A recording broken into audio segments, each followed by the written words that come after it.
மகா கந்த சஷ்டி விரதம் இருப்பவர்கள் கட்டாயம் செய்ய வேண்டிய தானம் பற்றி பார்க்கலாம் வாங்க.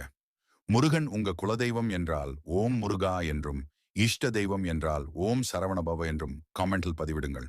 விரதம் இருக்கின்ற 6 நாட்களும் கண்டிப்பாக ஏதேனும் இரு ஜீவன்களுக்கு உணவளிக்க வேண்டும்.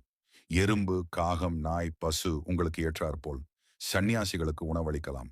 சுமங்கலி பெண்களுக்கு மங்கள பொருட்கள் தானமாக தரலாம். திருமண வரம் வேண்டுபவர்கள் தோஷங்கள் அனைத்தும் நீங்கி நல்ல வாழ்க்கை துணை அமைய வேண்டும் என்று 6 நாட்களும் ஜாதகத்தை பூஜையில் வைத்து விரதம் இருக்கலாம். குழந்தை வரம் வேண்டுபவர்கள் முதல் நாள் ஷஷ்டி பூஜை அன்று புதிதாக ஒரு பால் சங்கு வாங்கி வைக்க வேண்டும். 6 நாட்களும் அதில் பால் ஊற்றி முருகனுக்கு நிவேதனம் செய்து வரவும். 7ஆம் நாள் திருக்கல்யாணத்தன்று அந்த சங்கை பால் குடிக்கும் குழந்தைக்கு தானமாக கொடுக்க வேண்டும். முருகன் அருளால் அவரவர் வேண்டுதல் நிறைவேறும்.